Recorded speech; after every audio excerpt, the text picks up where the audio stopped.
Hello, this is Walter Davis with San Diego County Times and the Citizens Internet Television Network.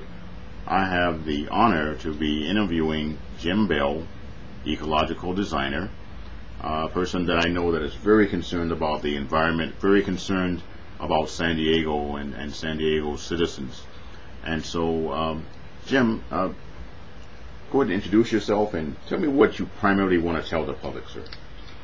Okay, well, as you said, I'm an ecological designer, and I've been doing this for about 30 years now, and I invented it.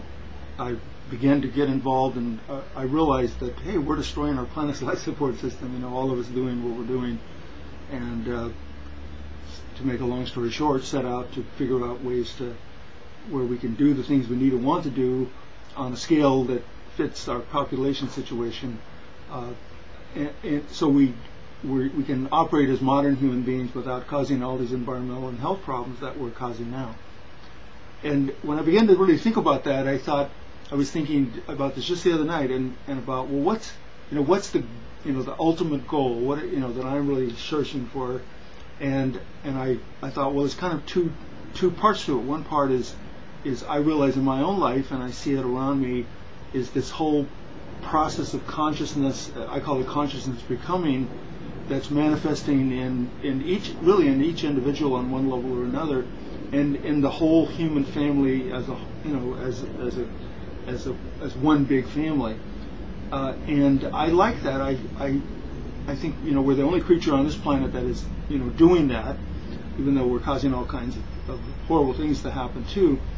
And I see, well, this holds great promise. But when you look at the dangerousness of our universe, there's lots of things that could knock us out. And it's a big asteroid. And the dinosaurs got knocked out in 65 million years ago, and there's been all kinds of catastrophes down through the millenniums, where 90% of all life was wiped out on the planet and things like that. And we see that in the geological records.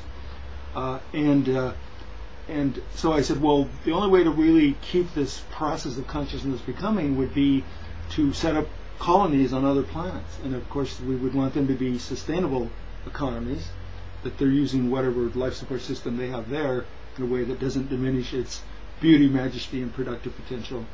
And the more we do that, the better the chances that we won't get wiped out. I mean, that something could hit our planet and wipe us out, but if there was other colonies in other places, then they would still go on, and this process of consciousness becoming would continue. But of course, that there's no guarantee that can happen, because we're causing so much damage to our planet right now. So the number one step is, well, okay, to have that opportunity to spread out in the universe, in our galaxy, we have to develop a life support sustaining economy and way of life here on our planet. And that was kind of the task I took on when I first started doing this.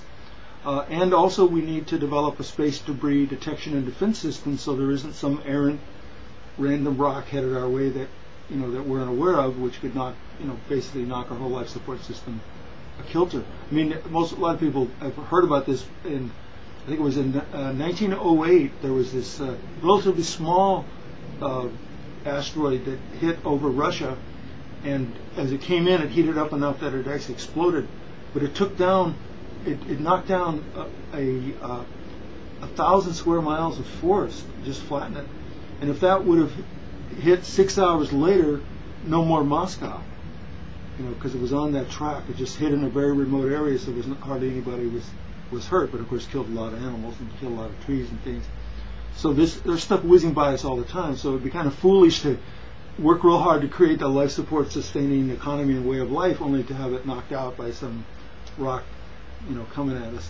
We're the first generation in the world that has all the technology we need to discover what's out there. We're actually uncovering them all the time, but there's no concerted world governmental effort to do this. This is like, some of it's like the Levy comets that hit Jupiter or Saturn, I forget which one it was. They were detected by amateur astronomers, but they could have been headed our way and not seen. So we know how to do that. Instead of killing each other, why aren't we protecting all of us, using our military in that way, instead of using it to figure out how we can get somebody else's water or food or land or oil or whatever it happens to be, or change their religion or impose ours on them or whatever. We have to get past that. And so I've worked primarily here in the San Diego Tijuana region, and the big vision is that, well, gee, if we began to really do this in this region, or really any region on the planet, that it will be so attractive just on the economic front that everybody's going to want to do it. And we found that, well, the very process of becoming renewable energy self-sufficient, if the investment is structured properly, costs less than not doing it, costs less than staying dependent on imported energy resources. And by becoming energy self-sufficient, you create a surplus of money which can be used to become water self-sufficient. Like, for example, here, we're sort of in a semi-desert area. Rainfall has actually been declining on average recently because of people are projecting that's because of global warming. But we could install some more solar panels on rooftops and over parking lots and generate enough electricity to replace all the water that we currently use in the county by powering large-scale reverse osmosis pumps to convert seawater into fresh water. I mean, to be completely renewable energy self-sufficient at 10% efficiency requires only 51% coverage of our roofs and parking lots if we increase efficiency by 40%. We take 84% with no efficiency improvements.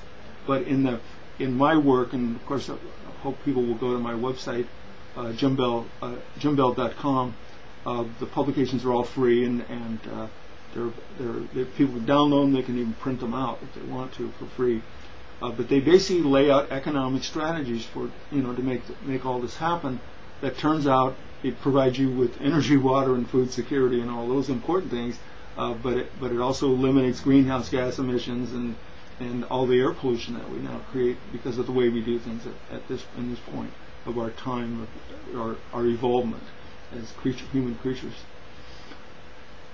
So I guess I'm a solution. Sometimes I tell people I'm like the plumber or the electrician or the carpenter.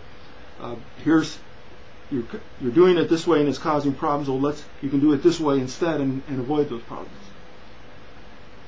So there's a lot of out-of-the-box thinking here. I heard you talking about extraterrestrial type threats. A lot of people aren't even thinking about that.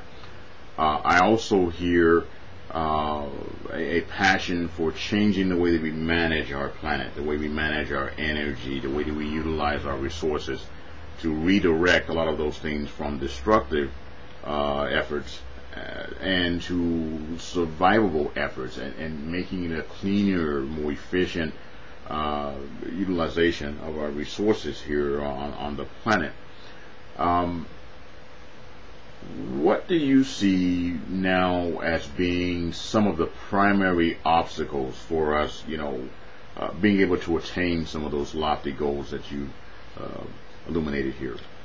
Well, I think mainly it's just people when they're educated. I mean, we have a lot of educated people. They're not really taught about how their planet's life support system works. And it's like, well, gee, they may learn something, maybe about the hydrological cycle, and that's just really sunlight causing water to evaporate and form into clouds and fall as rain or snow or dew or whatever, and replenish the planet. So most people aren't even aware of those kinds of basic things. They may be aware of photosynthesis.